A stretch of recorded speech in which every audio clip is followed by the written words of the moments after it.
应该是在前2年哈，在武夷山做过一个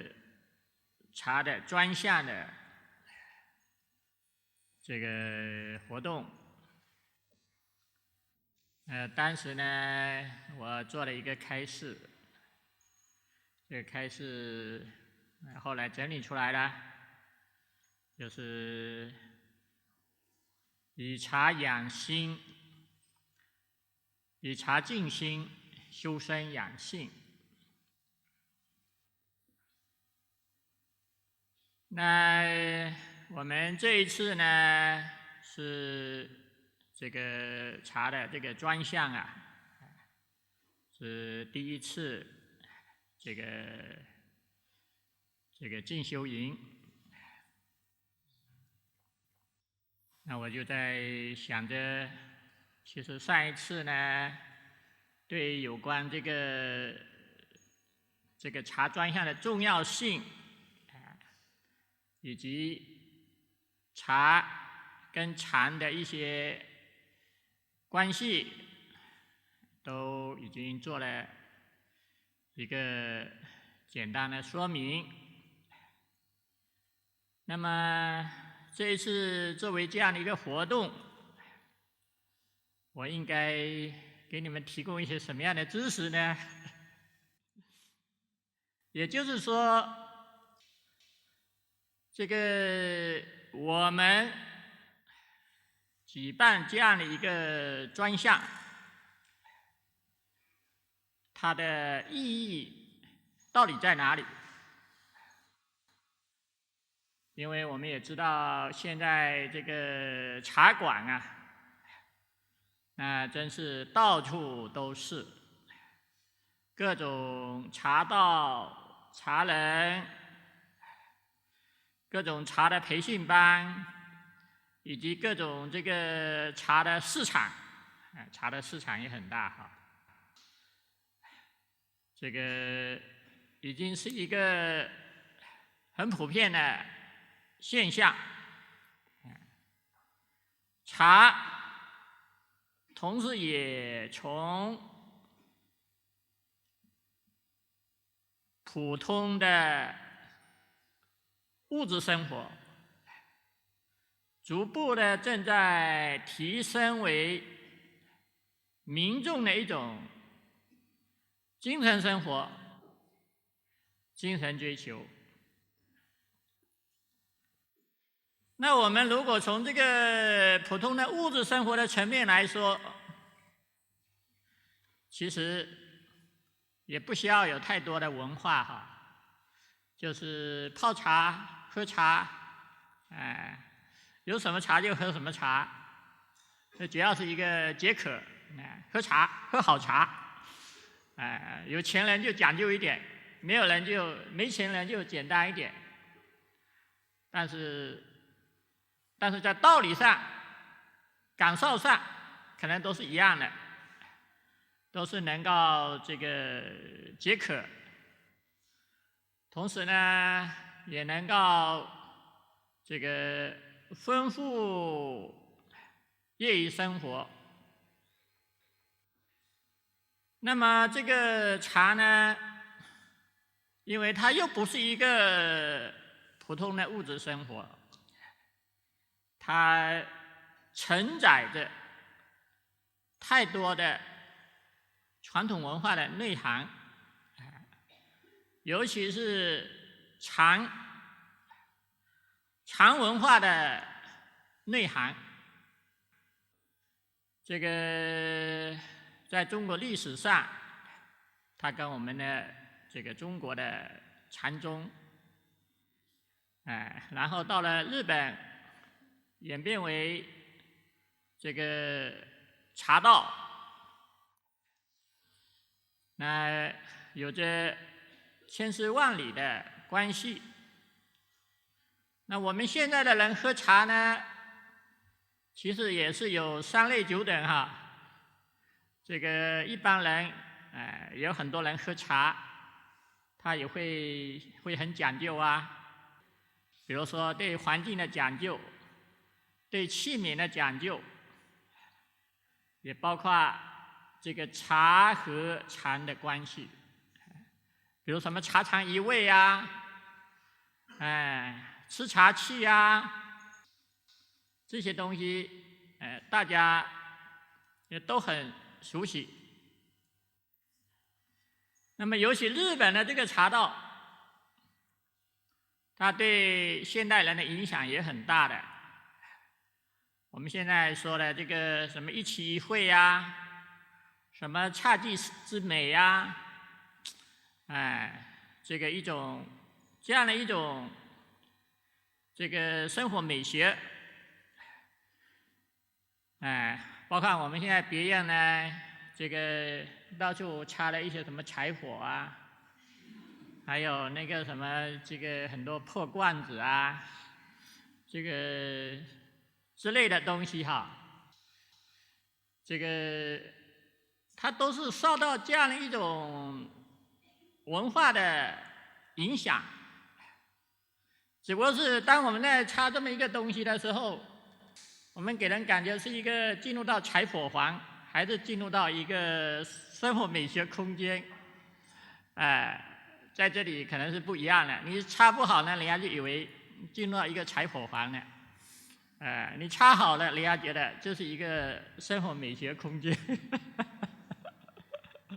可能不同在这里，可能你换了这个罐罐、瓶瓶罐罐啊，什么柴火啊，这个枯枝啊，都是一样的。所以很多时候我们在学习传统文化的过程中，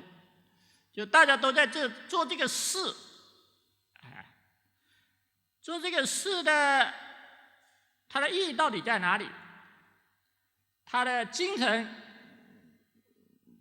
它的精神内涵在哪里？它要达到一种什么目的？它要表达一种什么样的思想？其实很多人啊，其实他并不清楚，包括我们现在要做这个茶道，我们有很多这些仪式。那么这个仪式呢，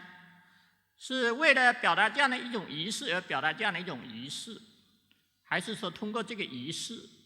它要达到什么效果？那么这就牵扯到我们对茶道这个道是什么呢？这个道其实就是一种文化。这个文化不是一般的文化，是禅文化，是禅的智慧，是对禅的一种大智慧的一种理解和认识。所以当我们在做这个茶道的时候，我们要有与众不同。这个与众不同在哪里呢？最重要是我们要真正的立足于禅文化这样的一种智慧，来通过禅的智慧来开展各种茶道活动，然后通过这个茶的活动，把大家导向禅的智慧，导向觉醒，导向解脱。那么这个应该是我们呢对这个开展这个茶道茶专项的这个意义所在。那这就势必我们需要对茶和禅的这个关系，我们需要有个比较好的理解。那么其实这里边呢，大概有这个就是2个方面哈。一方面呢，就是我们了解一下这个茶和禅的关系的这个一些重要的思想，我们应该怎么去理解？还有一个呢，我们怎么在未来在开展这个茶和禅的这个茶庄相的活动中，如何能够去落实这种禅的精神？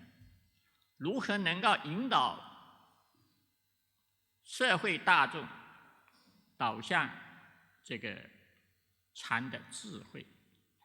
导向禅的智慧。所以这个问题呢，其实我原来对这个问题也没有关心太多。因为这2天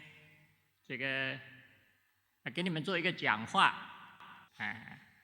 所以我就临时的赶快翻一翻，看看这到底干什么啊？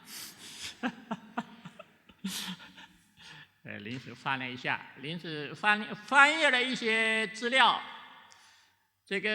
快速的就从这里边获得一些相关知识。所以你们听起来肯定觉得很新鲜，就像那个面包啊、馒头啊，刚刚蒸出来的，不是那个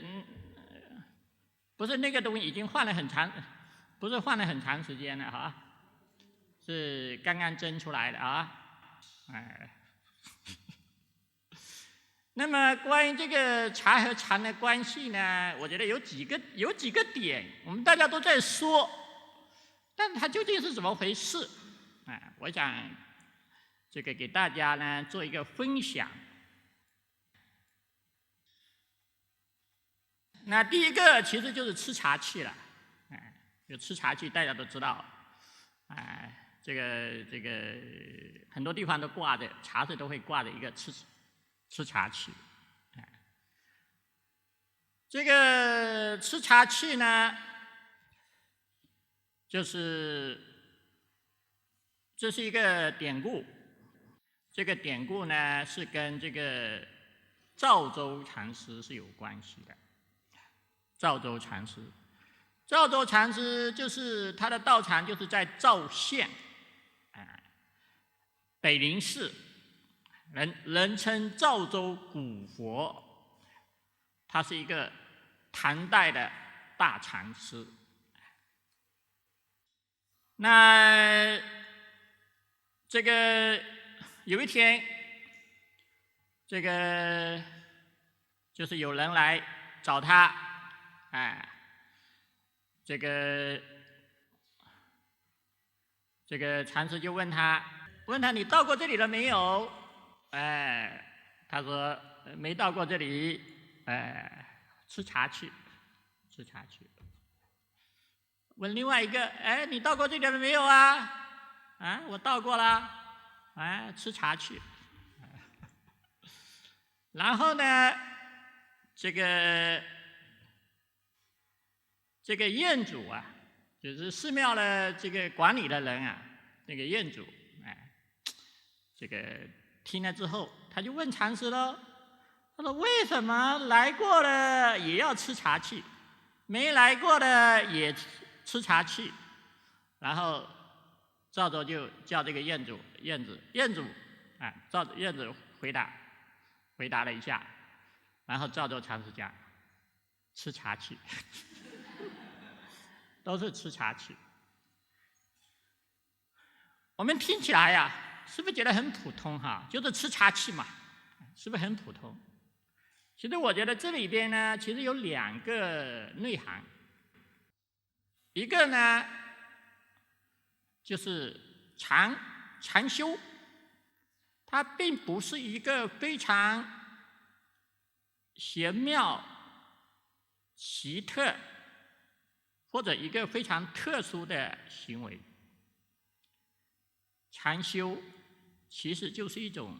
生活，行一禅，坐一禅，以默动静，体安然。饥来吃饭，困来即眠，搬柴应水，无非是道；青青翠竹，无非般若；意义繁花，皆是中道。就体现了禅的智慧，它是无所不在的。可是我们每天都是在生活中啊，可是为什么我们看不到呢？这就我们需要去领会这个赵州古佛的深意，叫你吃茶去。其实这个对象不是在吃茶，是要让你去体会这个能够吃茶的这个本心。所以禅宗的祖师呢，他的所有的说法，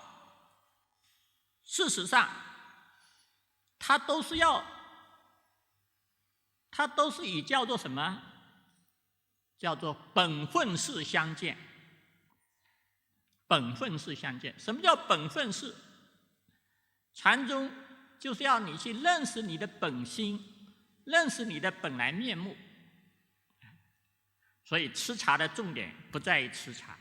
吃茶的重点叫你吃茶去。谁能吃茶？吃茶的人是谁呀？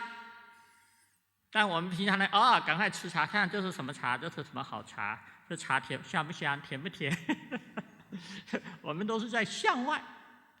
但禅是叫你吃茶去，它是叫你去认识自己的本心。所以这个本身就是一个在禅宗上就是一个非常高明的一个指点，非常高明的一个指点。那么我们知道，在这个唐代、宋代，这个茶文化也是非常发达。僧人，因为僧人的生活很简单，每天就是这个吃饭、禅修，还有就是干活。这个干活呢，当时这个百丈禅师提出来的，这个一日不做，一日不食。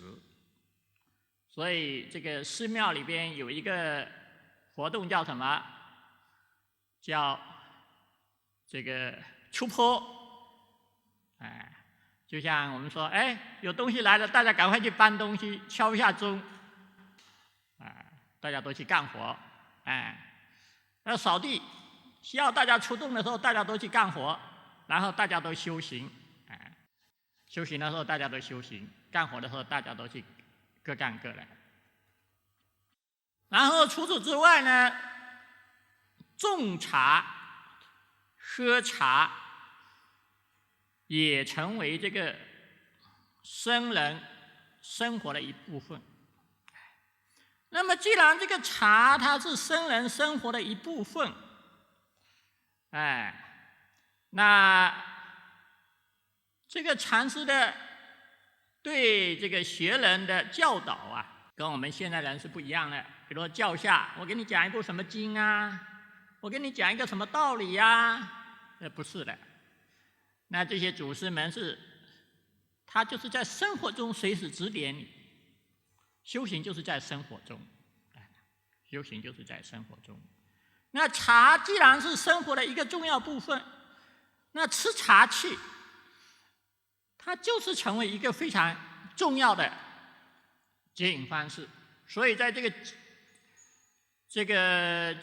个禅宗里边有一部书叫做《景德传灯录》，里边关于记载的这个禅师喝茶用茶去接引信众的这样的记载有几十条、上百条，有很多的。所以我们讲赵州禅师的这个吃茶器呢，它只是一个案例，只是一个案例。那么因为早期的这个禅宗呢，它是非常的朴素，所以它没有太多的讲究，它就在生活中很活泼的，非常活泼的这种指引。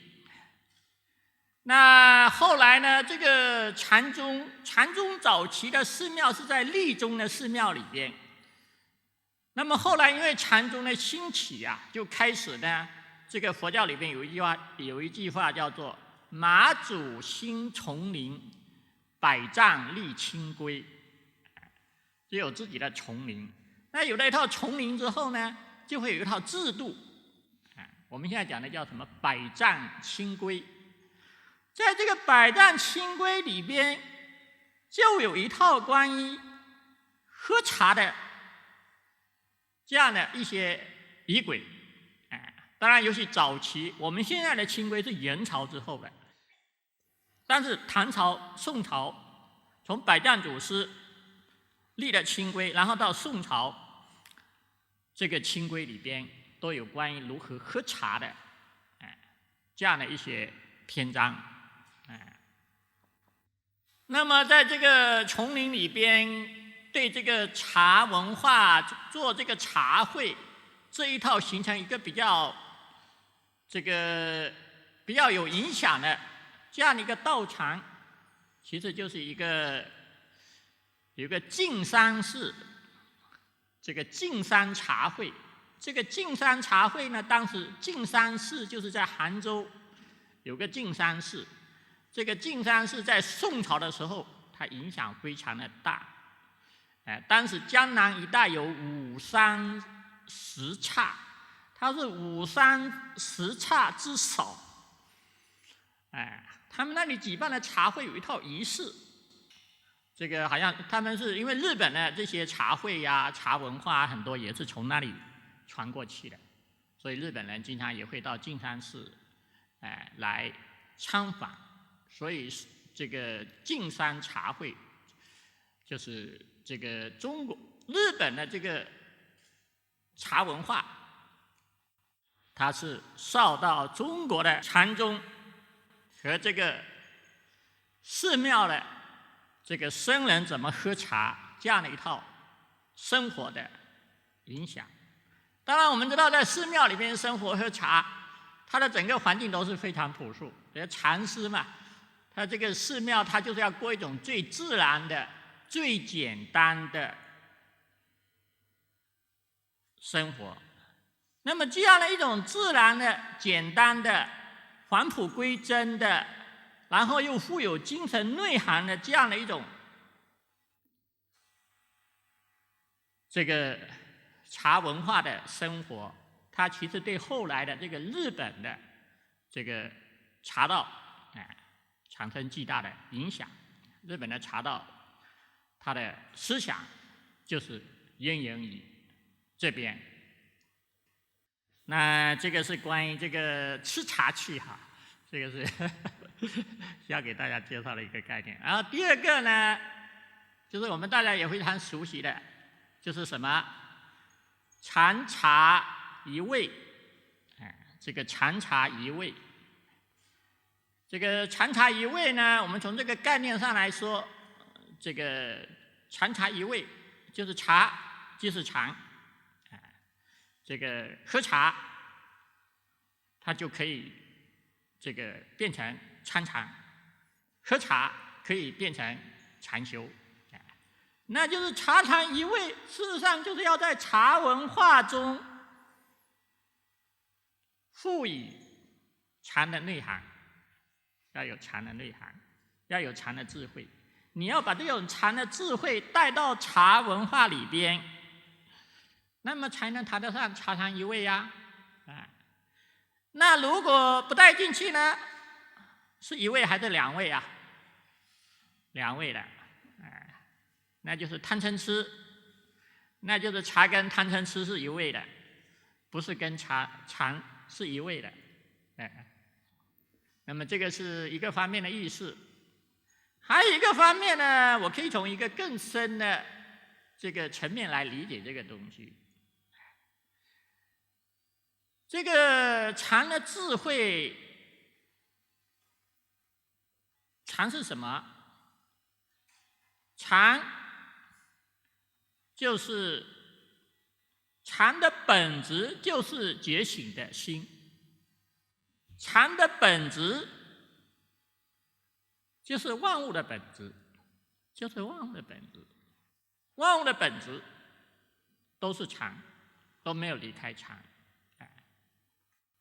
所以修行呢，也不只是说喝茶，我可以说茶禅一味呀，我也可以说禅放一味呀，我也可以是禅跟走路一味呀，都是可以的，所以穿衣、吃饭、搬柴、运水、待人、接物，乃至青青翠竹、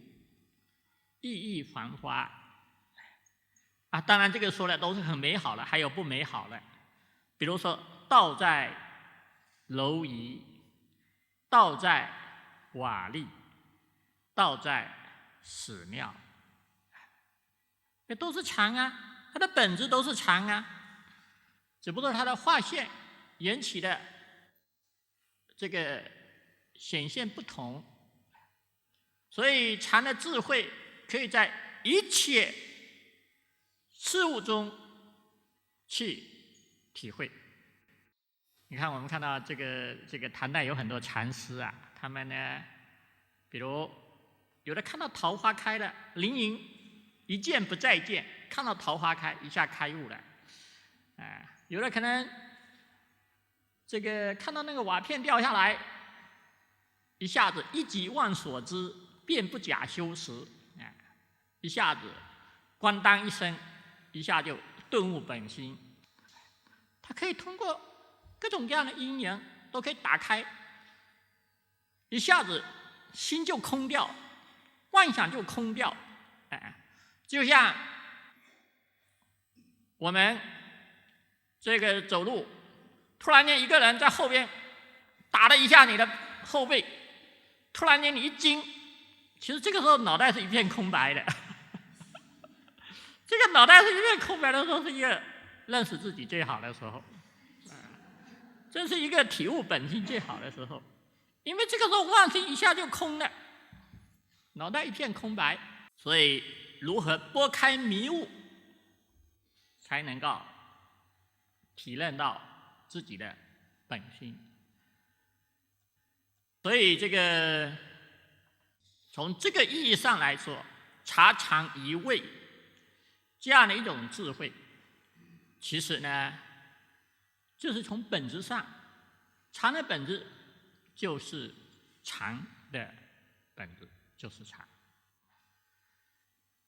那当然前提就是我们要能够体悟到这个禅的本质，我们要有禅的智慧，我们才能在茶中去体悟禅的本质。所以这是需要我们通过喝茶的过程，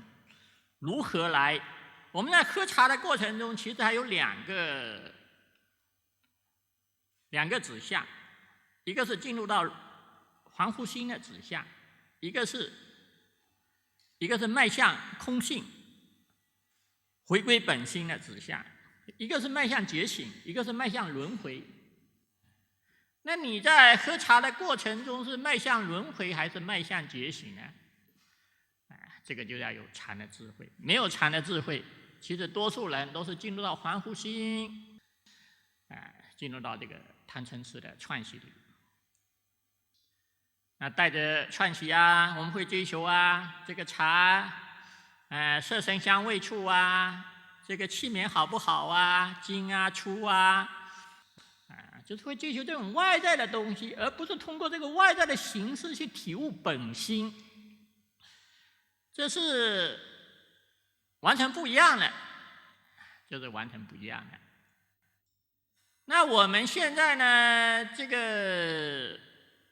个茶禅一味的这个提法，据说是这个宋朝的时候有一个大禅师，这个大禅师叫什么？叫做严悟克勤。我们知道这个中国的禅宗呢，在唐朝的时候有5家7宗，然后到宋朝的时候呢，这个在杭州这一带有2个禅师非常有名，一个呢就是这个也不只是在杭州了，这个一个是话头禅，话头禅就是参话头，参话头就是这个径山寺这个大会宗稿。那么还有一个就是圆悟克勤，这个圆悟克勤禅师，这个圆悟克勤禅师他有写过一部很有名的著作，这个著作叫做《碧岩录》。这个《碧岩录》它是在哪里写的？在夹山这个地方，夹山寺这个地方写的。这个夹山寺是夹山这个禅师的道场，这个夹山寺的风景很美呀。这个夹山寺，这个夹山禅师有一个对联，这个内容非常好啊。他描写当时的这个夹山寺的这个风景：言报子规亲葬礼。你看那个言抱着他的孩子，在这个山间走来走去。那个猿猴啊，抱着孩子在山里边走来走去。鸟啼花落碧岩前，这个鸟杜鹃，各种鸟在叫，然后那个花雨缤纷呢，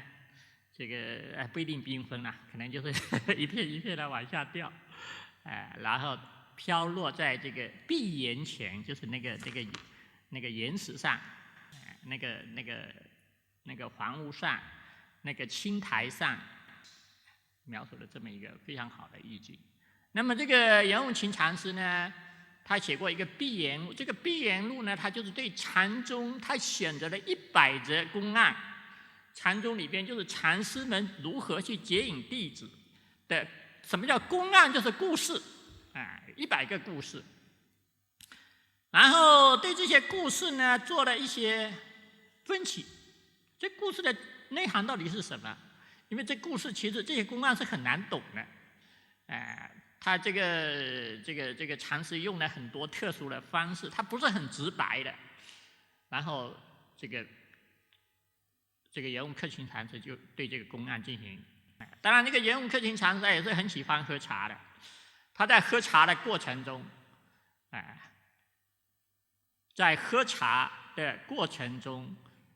时时在体悟这种禅的智慧。那因为圆悟克勤禅师他本身就是一个大禅师，他本身早已经体会到本心了，他带着这个本心去喝茶，当然茶的当下，他肯定就是禅的智慧，隐含着甚深的茶的智慧。所以这个圆悟克勤禅师他就这个茶禅一味是他写的，他写了之后呢，后来这个字呢就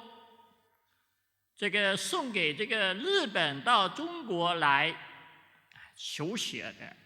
僧人，这里边这个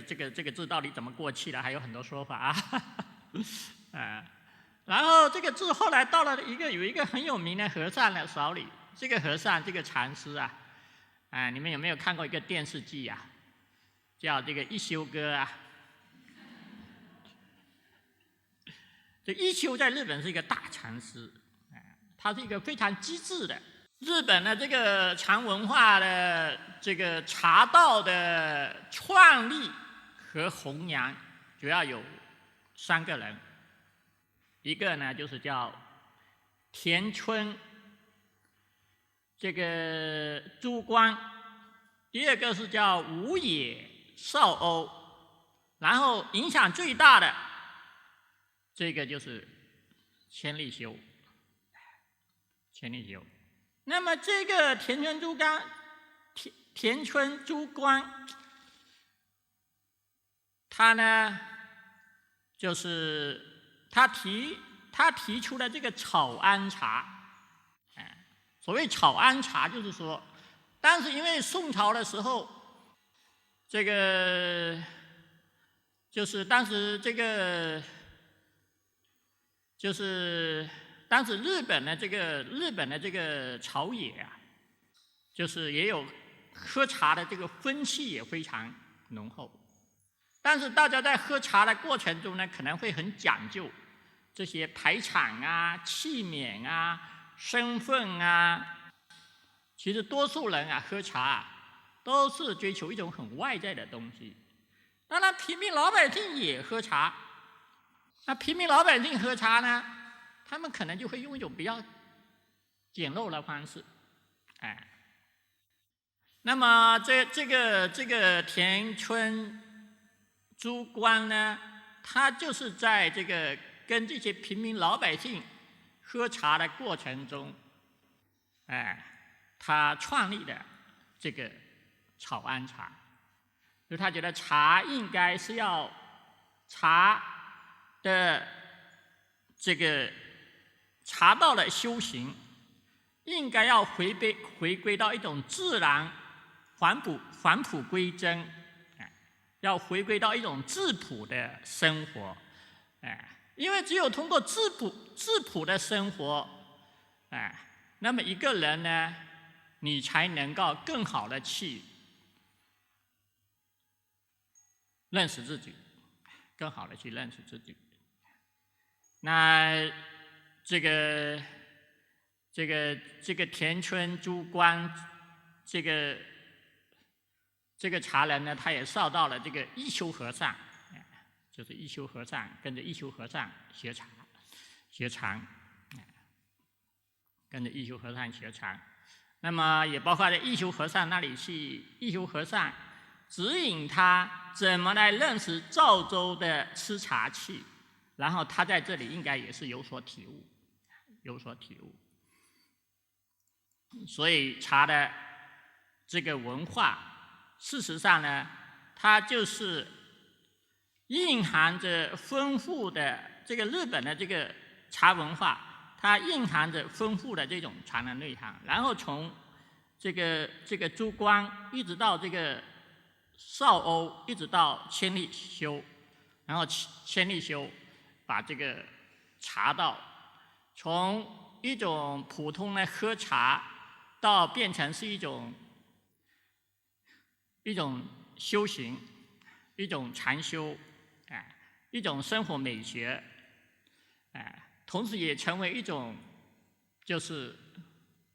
社会大众热衷的一种生活方式，在整个日本影响很大，所以这个是这个茶和禅的这个关系，茶禅一味。那么我们讲到这个茶道呢，可能在日本可能会有这个两个概念我们非常熟悉的，一个是这个千利休提出来的4个字，哪4个字啊？和敬清寂。这个和敬清寂呢，其实就是代表着一种这个茶道的精神。很多这个茶室啊，我们现在看到很多茶室，它都会挂着这个4个字。那这个和，这个和当然简单的来说，可能就是和睦，和谐。那和睦和谐呢，事实上它表达的就是一种环境，心灵有一颗，比如说和谐，这个平和、平淡、平静的这样的一个内心。然后呢，它表现在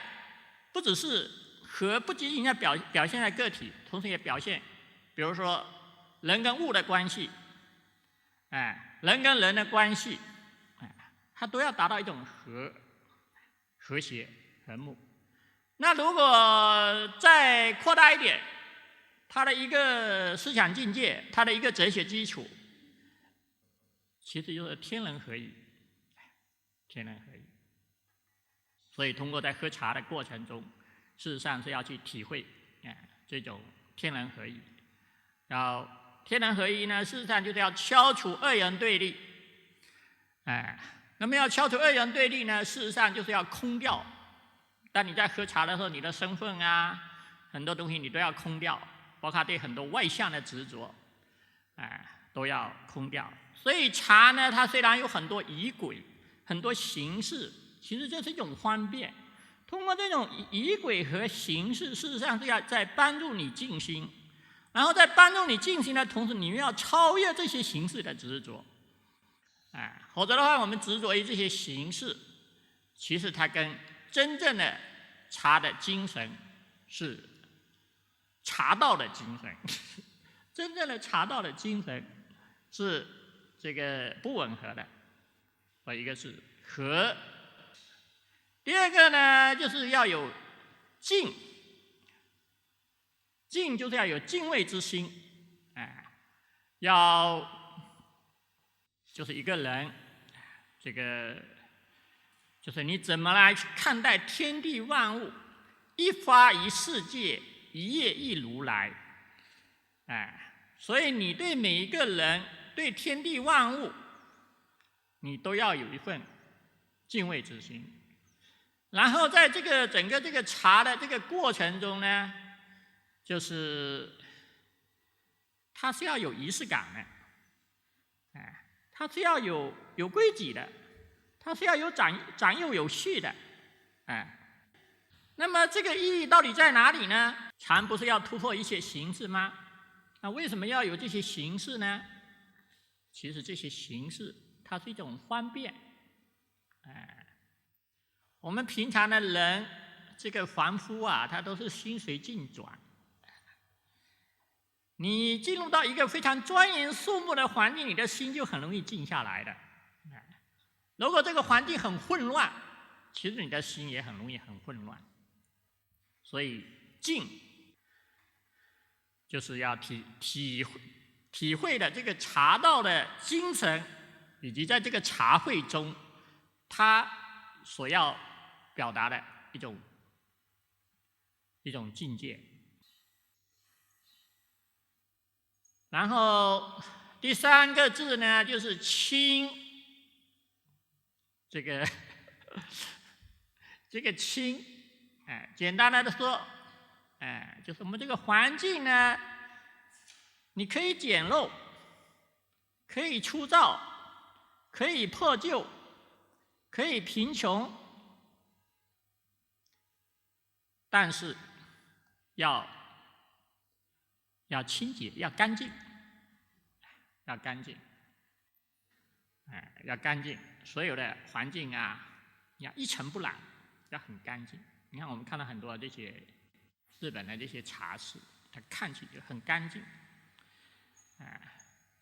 然后呢，这个干净，当然干净是外在的喽，不只是环境的干净，更重要还要有什么？内心的清净。内心的清净是更重要的。所以喝茶的目的，通过一个环境，通过一个仪轨，事实上呢是要帮助我们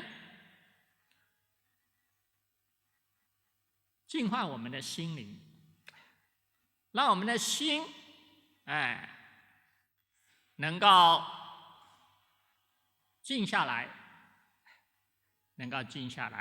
这个才是最重要的。所以，就是我们在喝茶的过程中，我们都要有一份清净的心，赤裸的心，心里面没有任何东西，干干净净的，叫心如明镜，心是很清澈的，什么东西都没有。喝茶就是喝茶，只是喝茶，没有任何东西，很纯粹，很干净。清。然后第四个字是什么呢？就是寂。这个寂这个字也是很意思，寂事实上是安静，叫涅槃寂静。涅槃寂静，什么叫涅槃寂静呢？就是这个安静，它不只是外在的，更重要是内心的，更重要是内心安静。就是我们需要通过一个环境，让我们的内心真正的能够安静下来。这个禅宗里面讲的，这个就是要狂心顿歇，让这个妄心能够静下来。那么这个静下来，当然我们就是一方面，当然首先要在环境上安静，我们要营造一个很安静的环境，没有远离尘嚣，远离喧闹，所以这个过去的这个禅宗祖师里边啊，都是在山里边，比如搭一个茅棚啊、草棚啊，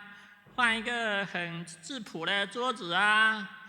然后就2、3个人就在那里喝茶，无拘无束的，内心是很自在的，这个对这些器皿啊也不会有特别的讲究，那就是那日本呢这个茶道呢，它也是在追求这种精神。比如说他们追求，比如说这个茶室不能太大，榻榻米可能只有3个半，然后这个空间里边呢，也是需要非常非常的简单，可能换一个什么破罐啊，插个什么花呀，有的时候可能有什么就用什么，就是有什么就用什么，就用一个就是这个就是过一种，就是用一种非常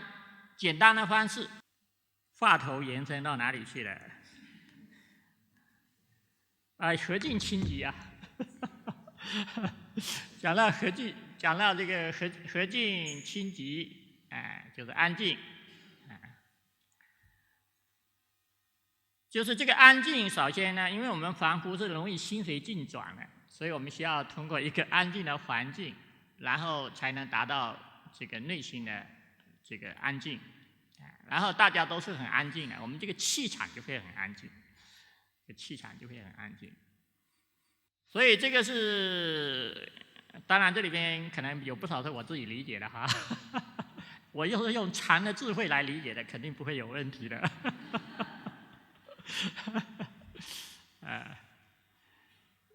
这个是日本茶道的精神，茶道的精神4个字。那么这个4个字呢，因为它本身它是承载着中国的禅的智慧，所以它的根源还是中国文化，还是禅宗的思想。所以这个4个字呢，我们做茶文化，做茶专项是不可不知的。这是关于第3个了哈。第3个是这个何尽清寂，日本，然后日本呢，这个茶文化里边，另外还有一个概念，我看也是经常提到的。以前呢，我在西恩市哈，他们经常搞这个活动，搞一条这个一张纸写着什么一期一会什么之类的，我也不知道在干什么的。这个就是一期一会。那我就查了一下，这个一期一会到底是干什么的？这个一期一会呢，它也是日本的一个大茶人，在一本书里边提出来的，这个是在这个日本江户时期的一个茶人，叫什么井以直并聘这样的一个人提出来的，就是其实这个一期一会呢，它是代表着，当我们举办这样的一个茶会的时候，你应该要有一个什么样的一个认识，一种什么样的态度，其实这个一期一会呢，它是受到佛教的这种无常的思想。我们现在呢，今天也是一期一会哈，也是一期一会，我们要想着，这个就是我们能在这里共同参加这么一个活动，在我们的人生中，它是唯一的，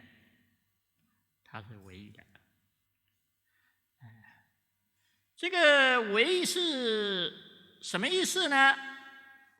当然，有的人可能只是一次机会，但也有的人不一定是一次啊，我们还有第2次啊、第3次啊。那么一期一会告诉我们，我们要把每一次茶会都当作是此生中唯一的一件事情，唯一的机会，一起就是唯一的机会，就是我们要有这样的一种态度，那么我们就要带着一份这种虔诚、敬畏、殷重心，来参加这样的活动，然后我们对这个整个过程，我们从举办的人，到参与的人，那么我们都要十分认真的来对待这件事情，因为这是我们此生唯一的机会，我们唯一的机会。那我们刚才讲呢，有的时候也不一定就是唯一啊，说不定机会很快又来了。但是这个一切都在变化。西方哲学里边有个哲学家说，这个一个人在一条河里边，你不可能同时2次把脚伸到这个河里去，什么意思啊？因为这个水一直在变化，逝者如斯，不舍造也。今天的你是昨天的你吗？明天的你是今天的你吗？不是的，所以你是小的时候的你吗？80岁以后的80岁的你，70岁的你，还是现在的你吗？你的身体的细胞都不知道换了多少次了，你的思想都不知道变了多少，你的生命的这个元素，心理元素到物质元素，早已经不知道换到哪里去了。这个丰子恺有写过一篇散文叫《见》，其实它就是来自于一个佛教的无常的思想。这个你看，这个时间偷偷摸摸的把所有的人，这个岁月给偷走了，但是呢，人也不知不觉的老了，不知不觉的死去了。但是呢，因为不知不觉，所以你觉得自己好像永远都活着，可以千秋万代的活下去。所以叫生年不满百，常怀千岁忧，是不是？所以就是我们要这个，尤其这个世界的发展，这个世界无常，国土危脆。所以我们今天能够坐在这里啊，也可能是我们大家这个多生累劫的福德因缘哈，多生累劫的福德因缘。所以我们要一份带着一期一会之心来参与这样的学习和活动。那么我们以后每一次的活动，我们都要带着这样的心态来做。那么这个是关于这个一期一会，就是日本的这个关于这个茶道文化这个的2个概念，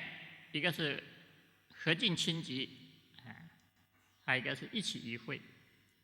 那还有一个呢，现在比较流行的美学，什么美学啊？叫侘寂之美，侘寂之分。我原来听了侘寂之分，我也不知道在干什么呢，我也没去关心，来了解一下。这个呢，我们作为一个侘寂呢，这个是日本茶道所倡导的一种生活美学，一种美学，也是一种人生的境界。那么这种侘寂呢，它是这个针对世间上的人追求这种富贵、地位、奢华这些外在的东西，外在的东西的一种美。那这个侘寂之美呢？这个侘寂它本身是隐含着一种，就是要去追求一种这个回归自然、返璞归真，这个简单、朴素，甚至是贫穷、简陋、粗糙，这样的一种美，这样的一种美。所以从这个日本呢，他的这个茶道呢，他的创立者这个珠光，田村珠光，他就开始倡导这样的一种禅宗的生活美学。那么这样的一种思想，这种侘寂的美，其实呢，我觉得它还是传承了一种禅宗的生活，禅宗的生活。这种禅宗的生活，这个禅者他就是过着一种非常简单朴素的生活。他用了，比如说整个空间，这个茅草屋，这个简单的一些很简单朴素的一些生活家具，然后过去的那些禅宗丛林里边，这些什么碗啊、罐啊，都是几百年往下传承的，都是几百年往下传承的。他不会去追求这种外在的一种奢华的生活，所以这个侘寂之美，事实上，它是追求的是一种朴素的，美，是一种本质的美，是一种这个无常的美，同时呢，它又富有精神内涵的美，富有精神内涵的美。因为很多东西已经被人用过几十年、几百年，就像我们现在这个空间里边，我们找了很多这些这个花几，你们有没有注意到这个甘露别院的花几呀？这个花几美不美呀？这个花几都是各个朝代的，这些，它有这种岁月感，它很安静。新的东西跟旧的东西有什么区别呢？这个新的东西呢，它是比较有火气的，就是我们每个人，我们在做东西的时候，我们会带着自己的强烈的欲望啊，各种想法啊。比如说，我们人跟物的这个关系，我们现在就是我们过去呢，可能我们接受的是唯物论的教育，我们觉得物质是一个客观独立的。但是呢，佛法告诉我们，这个我们看到的世界没有离开我们的内心，我们看到的世界其实是我们心的显现，它没有离开我们的内心。那么现在的量子物理学其实也告诉我们呢，我们在观察世界的过程中，我们这个世界在被观察和没有被观察的时候，它是不一样的。我们在观察世界的过程中，我们既是观察者，其实也是创造者，所以在量子力学里边有这个波粒二象性。波粒二象性就是粒子以波的方式存在，还是以粒子的方式存在，它是不确定的。它是受制于我们对它的认识、观察和没观察，它是不一样的。那么这个东西放了时间长了，这种人的意识在这里慢慢的就越来越淡了。你冲进人的这种，你赋予这个物体的这些欲望，它减少了，人的这种躁动的意识的成分在这里就减少了。所以这个物体，你看这老的东西，它很安静，时间长了，他会很安静的，就是。然后呢，这个就是禅宗，它讲究的就是一种朴素的生活。这个朴素就是它要让我们回归到一种简单，因为只有朴素的生活，我们的心才会变得更加简单。现在的人为什么很累很乱？就是因为我们的这个生活条件太复杂了。那么另外呢，所以就是说，这种朴素的生活，它是可以让我们静心。那么像这个侘寂的他对物品的要求本身，他也，比如说他这个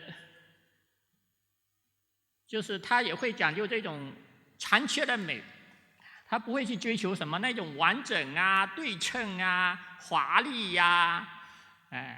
他追求的是一种简单、朴素，自然，那么这个其实在佛法的思想里边，一法一世界，一业一如来，每一个东西事实上都是有它的美，关键是我们需要去发现，就是我们需要善于去使用，所以就是这个侘寂的美学，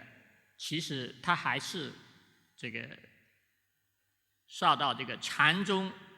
禅文化、禅的一种思想，的影响。所以我想这个是几个方面，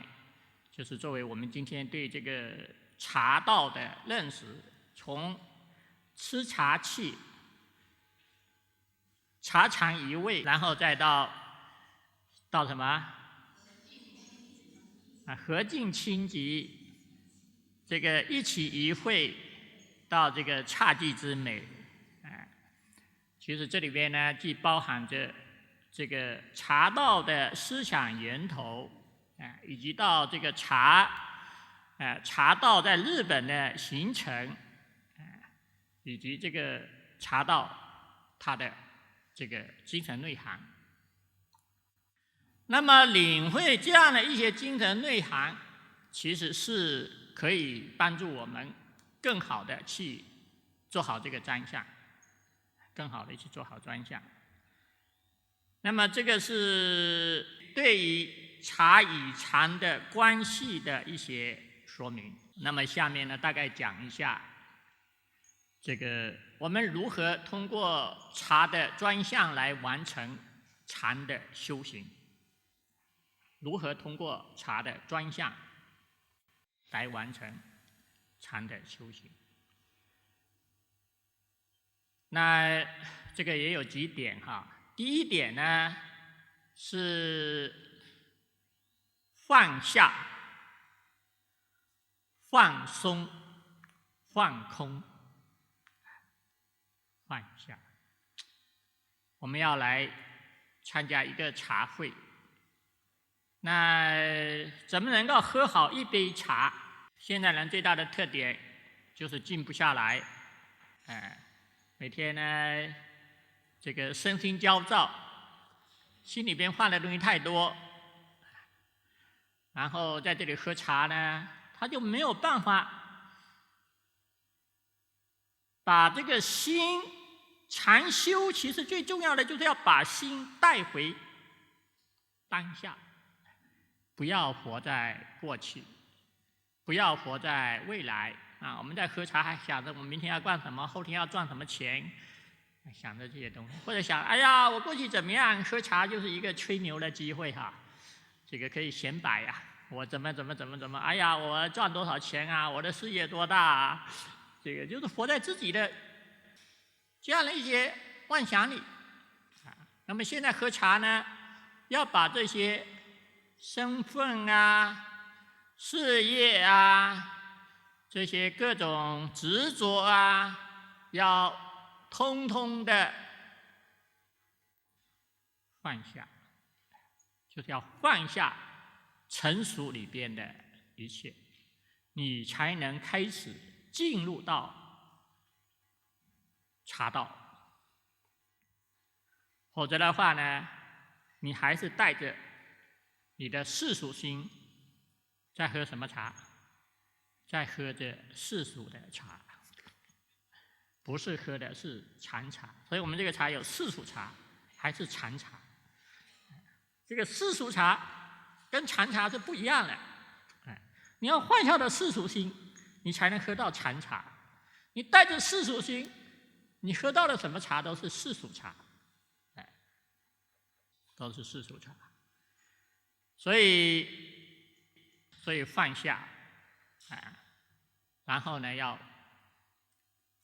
放松，要学会放松。我们喝茶的时候，我们找一个环境，这环境营造的环境要让大家很放松，不要拘谨。当然我们这个像我们在别院，在这个自然的山水之中，我们就很容易放松，因为我们的所缘是非常非常的空旷，非常非常的自然。人在这种空旷自然的东西的环境中，心自然就很容易松下来了。心松下来的时候，心也很容易空掉了，心很容易空掉了。所以这是我们进入到禅的智慧的一个不可缺少的基础，不可缺少的基础。所以第一点要学会放下。这个比如以后我们举会像这个茶道啊，是我们要把这个手机什么之类的，这个保持这个环境，让大家把这个让红尘不到，都在红尘，都在外边，我们就在这里面清清静静的在一个环境里。所以这个是第一点。然后第二点呢，就是要去体会空和无相的，要有空和无相的智慧。第一就是要有放下的智慧，第二呢就是要有空和无相的智慧。这个空和无相是很重要的。空和无相，这个佛教讲空，当然也不是什么都没有哈。我们讲空，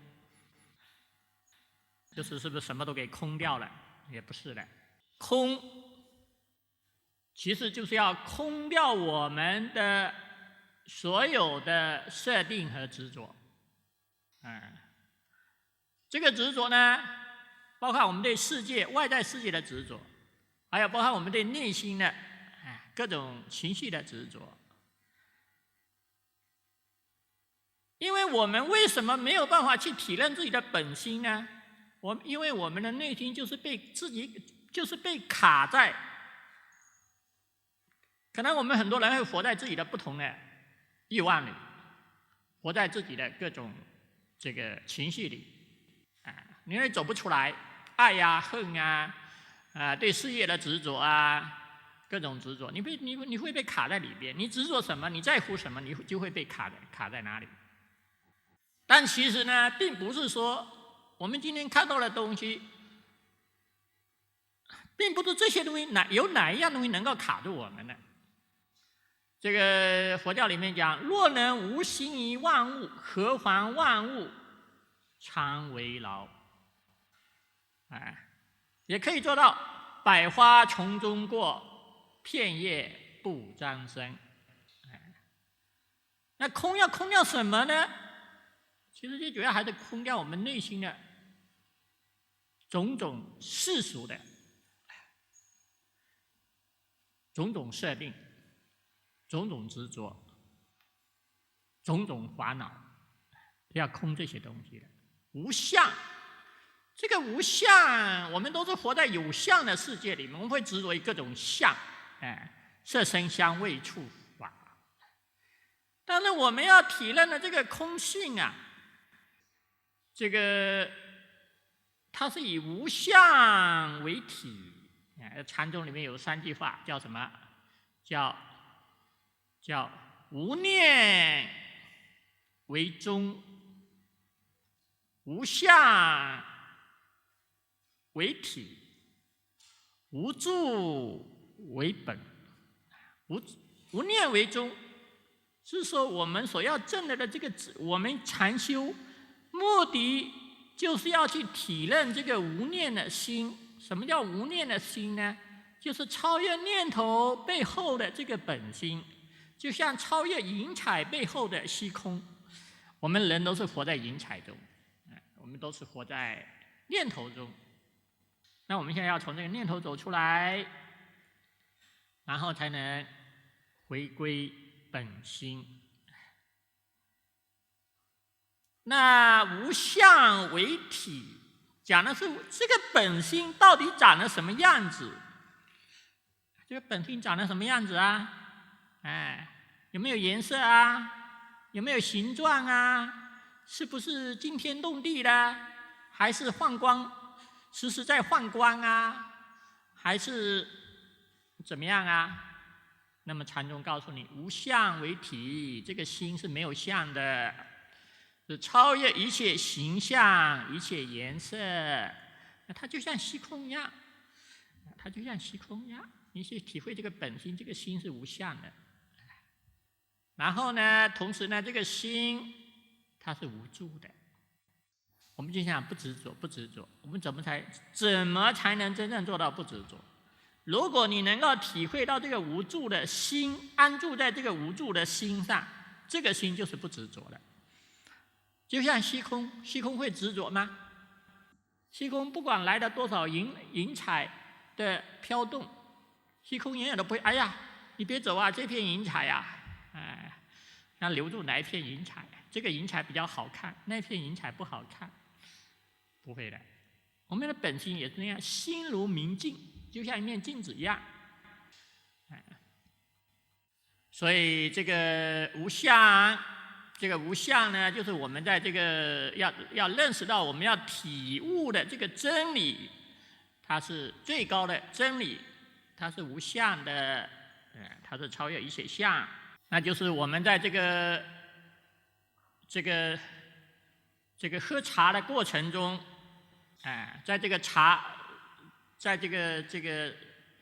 茶道的过程中，那我们在这个开展这个茶会的过程中，我们一方面呢，我们会去告诫各种相，比如说我们会重视空间啊，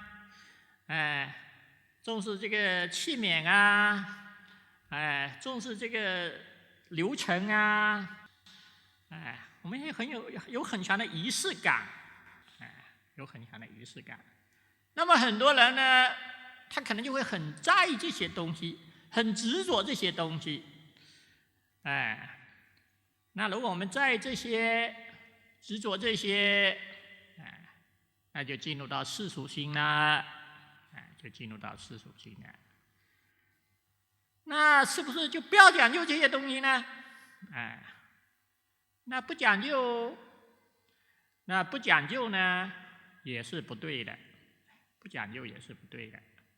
因为我们需要通过这个茶会去接引更多的人，同时也要帮助我们自己静心。我们在创造一种仪式感。事实上呢，目的就是要帮助大家通过这样的一个环境，可以达到心能静下来，可以帮助大家安顿身心。所以，作为我们这个专项来说，那我们开展这样的一个专项，我们既要了解到这个相的意义，但是同时也要了解到这一切相是凡所有相，皆是虚妄。其实呢，像我们现在，比如说我们追求很多这些器具啊、器皿啊，其实真正的这个从茶道的角度来说，其实它是要让喝茶回归到一种最简朴的状态。所以这个千利休讲，茶道是什么？就是烧水点茶，就这两件事，无非就是烧水点茶，冷的要加热，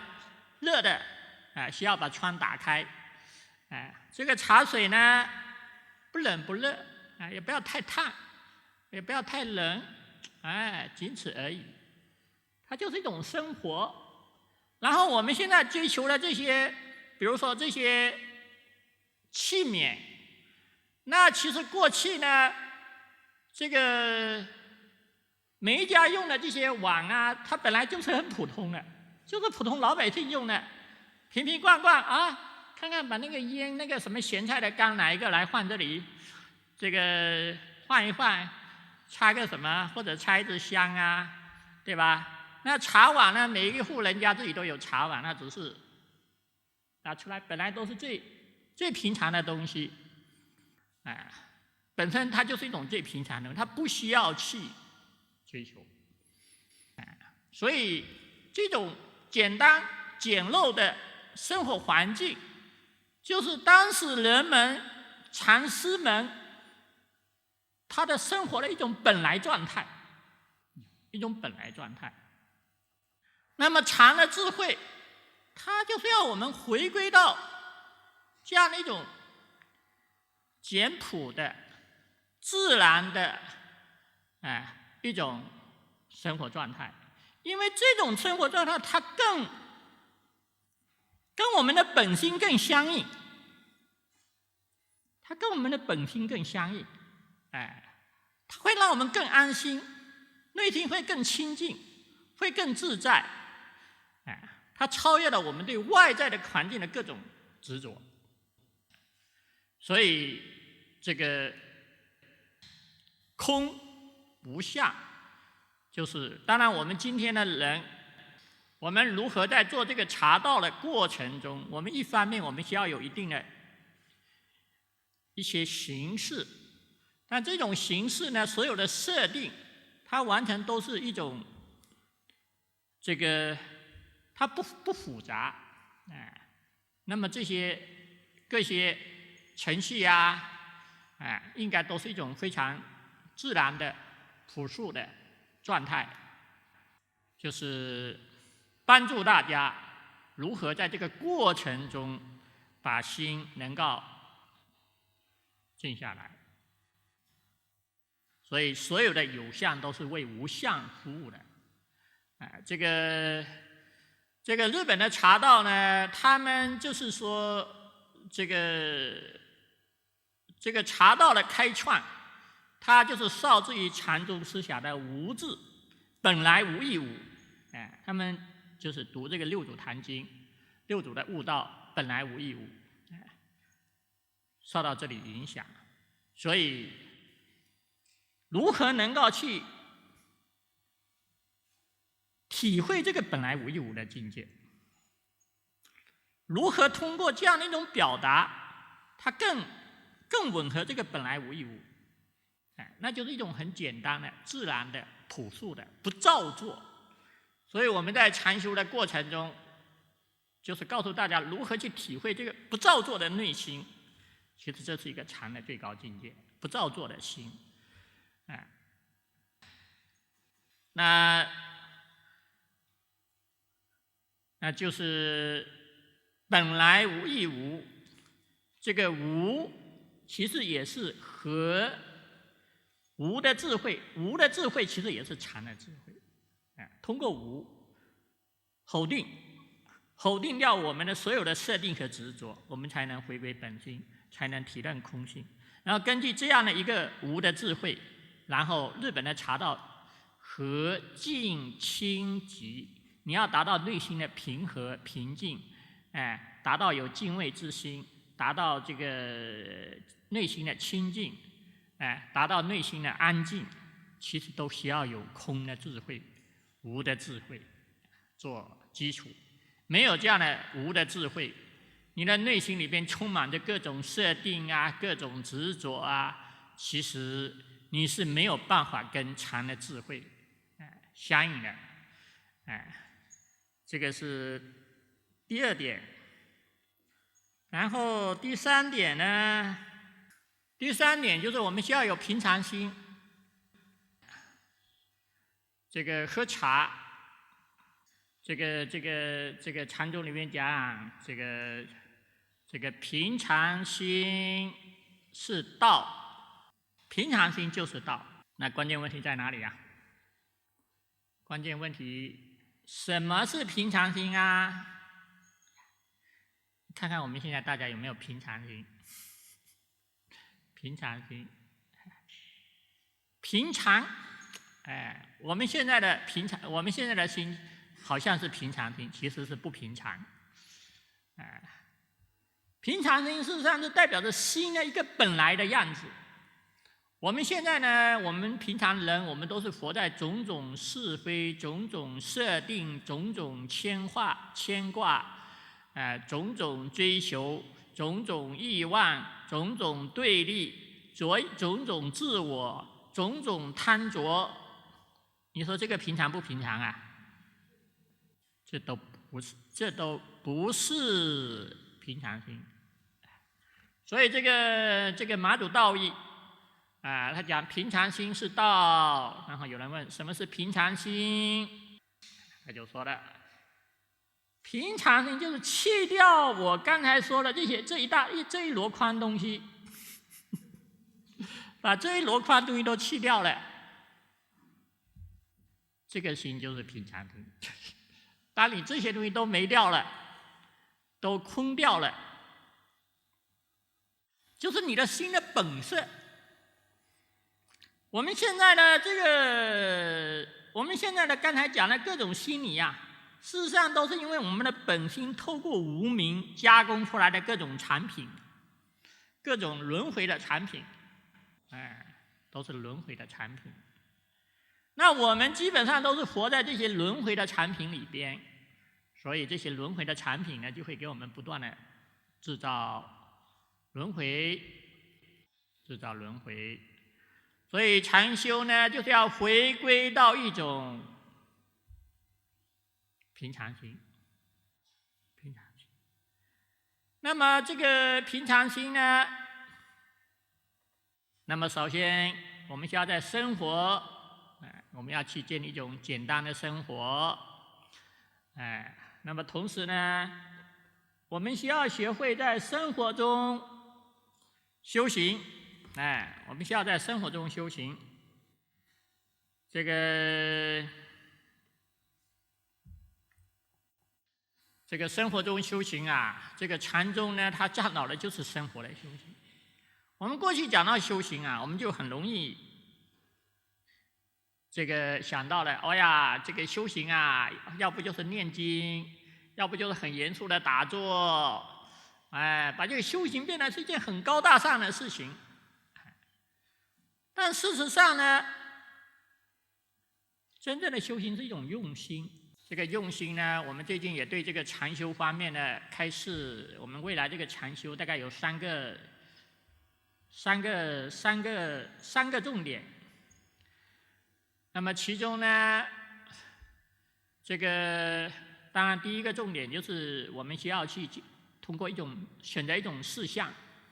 修行的对象。比如说我们通过走路通过这个观呼吸或者通过日常生活通过不同的事项来帮助我们专心的去做一件事情，专注，培养我们的专注力。但是另外还有一个更重要的是要培养我们的觉察力，我们要带着正念觉察，要把这个正念呢带到生活中去。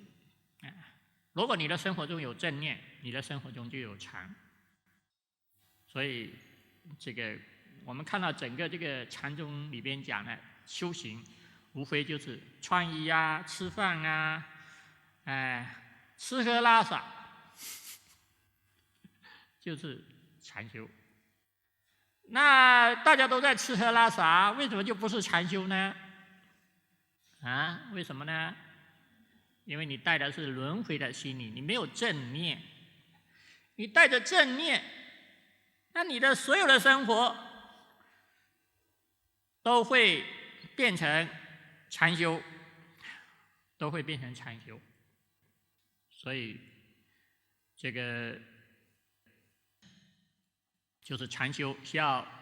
从平常的生活中去体会平常心。那平常生活中如何能够体会平常心？那就是我们需要把正念带到生活，把正念带到生活，平常的生活就会变成禅修，就会变成不只是生活。所以我们讲生活，平常的生活就会变成是一个追求真理的禅修，回归本心的禅修，所以就不是一般的生活了。那这个生活，这个价值就不一样了，价值就不一样了。所以这个是第3点，我们需要培养的，就是要有平常心。我们需要摆脱内心的种种设定、种种计较、种种执着、种种追求。那你有没有能力能够观察到你的内心有没有进入到不平常的状态呀？这就是我们禅修需要学的一种能力。当我们有了这种正念禅修啊，我们就开始能觉察到自己，我的心在一个什么状态，我的心有没有进入到轮回的状态里，我有没有在不断的在发展这种轮回的心理。我们有正念，我们慢慢就能看得清楚了。那如果没有正念呢？那你的心都不知道跑哪里去，那你根本就不知道。所以茶道的修行，我们要回归到一种平常心。所以这个茶它就是一种平常的生活，喝茶就是一种平常的生活。所以这个刚才讲的千利休讲的这个茶道，无非就是烧水点茶。这个千利休也讲到这个茶道的秘诀在哪里？这个我把它拷贝下来了哈。他说，茶道之秘是在于打淬的山水、草木、草庵、主客、诸记、法则、规矩，无一物之念的无事安心的一片白陆地，无事安心的一片白陆地，那就意味着什么呢？我们在这个做茶会的过程中，那如果我们要借助各种事项，他也不是说你不要有这些事项啊，你需要有这些事项。但是如果你执着于这些事项，你就是凡夫，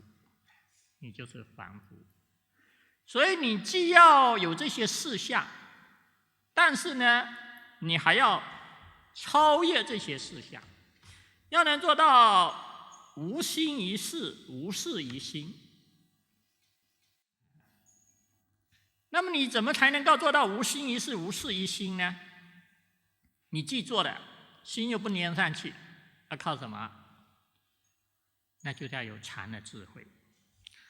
所以我们第4点讲到的就是我们在做茶道的过程中要有这个第4种，就是专注。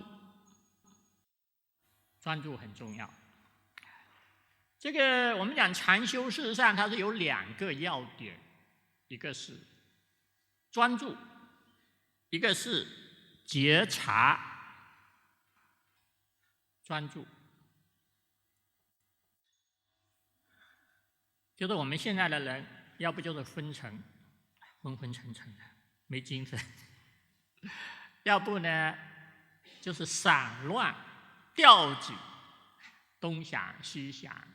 这个心啊，叫心如猿猴，心猿意马。每天都是在这个散乱中，我们的心早就失控了，你根本就管不住自己。所以我说现在人很累，累的原因是因为你那心不停的在动啊，所以搞得你很累，搞得你没法休息。那现在呢，我们需要就是这个让这个心能够不要到处乱跑，能够安住当下，那就是禅修。禅修呢，就是我们以这个，就是禅修，我们最主要是培养这个2种能力，一种是专注力，专注力就是以这个要选择一种对象，以这个比如说以这个喝茶呀，喝茶就是我们的一个锚，就像那个船在海里边不要随便飘荡，你需要有那个锚，下一个锚。我们如何让自己的心不要到处飘荡？那我们要找一个对象把它绑住，那就是比如我们通过茶就是一个载体，我们专注的喝一杯茶，专心的泡一杯茶，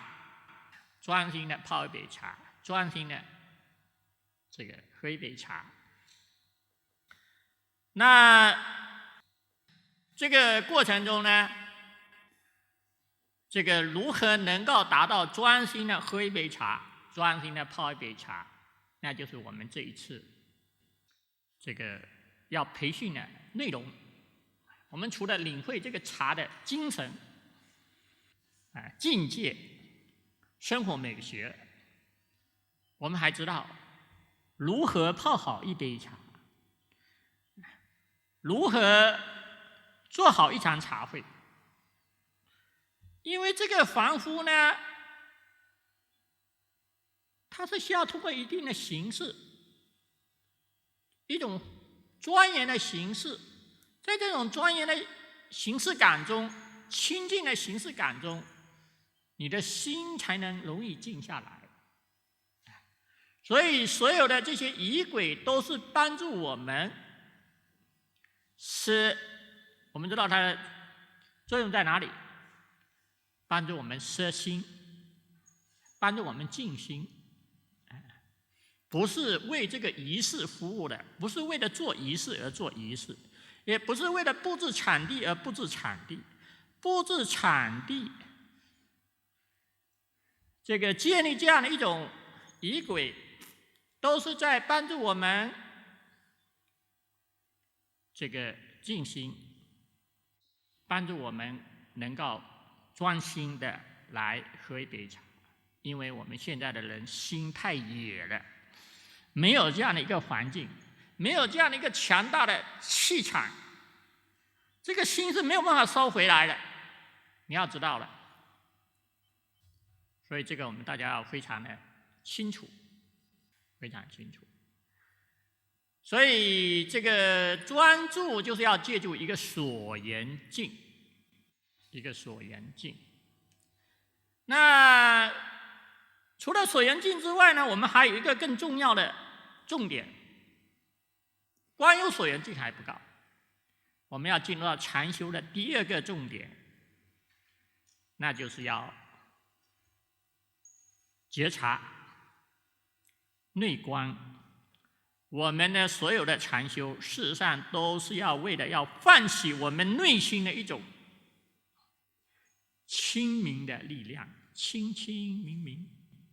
我们每个人都有一颗清明的心啊，这个心永远都在那里。这个菩提自性本来清净，但悟此心，直了成佛。你体会到这个心，这个就是成佛的心。你要做的就是认识它，熟悉它。这个心永远都在那里。那我们现在呢，当然我们一下子没有办法体会到这个纯粹的清净心，但是我们有能力去体会这种意识层面的有造作的这个清净心。所以我们在专注，当我们的心静下来了，我们就能够开始有能力去觉察我们泡茶的过程。这个茶呢，如何泡的过程，然后到开始喝茶，从端起茶杯，这个闻香，然后呢，这个茶喝到嘴巴里，这个茶汤进入嘴巴，我们去感受这个茶汤的冷啊、热啊，这个香味啊，然后我们再把它喝进去，进入到我们的肚子，整个过程我们都可以去观察，保持一种观察。这种观察要建立一种没有贪着的观察，我们只是保持一种了知，不做评判，不做评判。就是当我们有这样的一个了知呢，我们就能够超越对形式上的执着。我们如何在做这个茶的过程中，我们去讲究茶，讲究器皿，这个形式，但是不要陷入执着。如何才能不陷入执着？那就是我们需要有一种内观的力量。当我们有了内观力量，我们带着一种觉察和内观去喝茶，那么这种力量呢，也正是我们禅修要培养的一种智慧，所以就是我们带着这种专注和觉察，就是把这个正念，把这个禅带到喝茶中，那么这个喝茶就会变成是一种禅修。那么这个呢，就是我们刚才讲的5个方面，就是我们如何在做茶会中，在喝茶中来完成禅修。如何让茶会，如何通过茶会引领更多的人禅修，走向生命觉醒。那就是我们一方面我们需要对茶与禅的关系的文化，我们还需要去进一步的去了解和认识。因为说实在的，这一块呀，我过去呢，这个其实我是没有研究了，我从来没有去研究过，我只是根据我的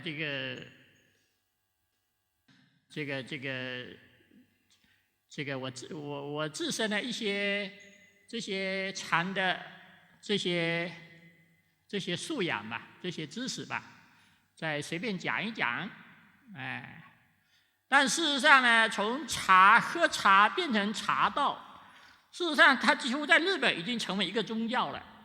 它是把这个禅院的修行变成在家居士通过喝茶来修行，然后再把佛教文化禅的智慧普及到全社会的一种方式。那么我们一方面从这个中国唐宋时期，这个就是茶在禅院中的生活，以及在修行中的使用，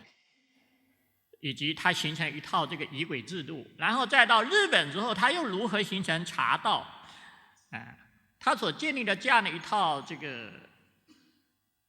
就是这个茶道的这个修行的体系，生活美学、禅修，我觉得这里边呢，其实呢，这个也是博大精深的，因为我也只是昨天才开始这个临时这个关心一下这个问题，所以大概呢，因为我站在这个禅的这个角度来看这些东西，所以这个看起来会比较清楚但是这一块呢，就是我们未来做这个茶道它还有很多细节方面的东西。我觉得我们作为这个专项来说，我们还可以再有一些人专门来做一些研究，它肯定还是有一些东西我们可以使用的，不管是从中国的这个茶禅的这一部分，还是到日本茶道的这一部分，我们立足于禅的智慧的这样的一个高度，再来了解这些东西，我们就快速的就可以融会贯通，知道它的每一个用意重点在哪里。因为如果没有禅的智慧的高度，很多时候事实上呢，我们是会去学习人家的一些形式的东西，叫什么？以前有个典故叫什么？叫东施效颦，学一些形式的东西，我们不知道它的精神、它的意义到底在哪里。但是我们通过禅的这样的一个高度来看，也可以说是一目了然，很清楚的。所以这一块呢，是我们未来要做好专项，我们还需要有个团队再去做一些研究。我想呢，这一次茶会，它应该也是我们的一个很好的一个开端。那么接下来呢，我们把这个变成一个专项，然后一方面呢，我们的教研团队，我们还需要这个有个教研团队哈，这个我们需要好好的去努力去研究，然后我们未来呢，通过这个茶会，通过茶文化如何更好的去服务社会，它可以作为进行慢生活的一个很重要的一个内涵，可以利益无量众生，可以帮助更多人安顿身心，同时更重要的是可以帮助更多人走向觉醒。我想呢，是意义很重大的。哇，不小心讲了这么长时间了。